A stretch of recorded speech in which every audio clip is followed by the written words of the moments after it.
Hello বন্ধুরা, শুভ সকাল। তোমরা কেমন আছো? আশা করি তোমরা সকলে ভালো আছো। আমিও তোমাদের আশীর্বাদে ভালো আছি। সকালে আজকে কি নাস্তা তৈরি করবো সেটা তোমাদের সাথে একটু শেয়ার করব। 5 মিনিট সবজি কাইটা নিছি, সুন্দর করে ধুয়া টুয়া, টমেটো রেখে দিছি।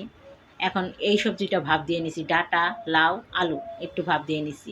তারপরে ফোড়নের মধ্যে তেজপাতা আর শুকনো মরিচ সম্বার দিছি, পাঁচফোড়ন সম্বার দিছি। তারপরে কাঁচা লঙ্কা সম্বার দিলাম, আদা চেঁচা সম্বার দিলাম।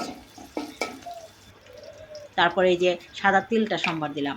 এই সাদা তিলটা যদি তোমরা সবজির মধ্যে দাও, দেখো সবজির স্বাদই আলাদা হয় আর গন্ধ, একটা সুন্দর গন্ধ বের হয়। এই সবজিটা এভাবে রান্না করে দেখো, এটাই আমার সবজি রান্নার নতুন পদ্ধতি।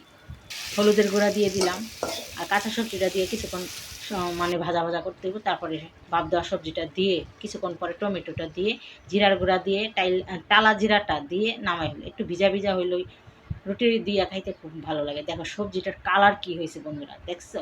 এটাই আমার সবজির আলাদা স্বাদ। ওই মশলাটা, এই যে রুটির জল বসায় রাখছি, রুটির কাই করে ফেলছি, এখন রুটি বেলবো। দেখো গরমের মধ্যে কার কার রান্না করে বসে রুটি বানাইতে ইচ্ছে করে বলো তো? আমার তো একদম ভালো লাগে না। আচ্ছা বন্ধুরা, যদি ভালো লাগে থাকে একটা লাইক, সুন্দর সে কমেন্ট করো আর সবার সাথে একটু শেয়ার করে দেবো। আচ্ছা বন্ধুরা, ভালো থেকো।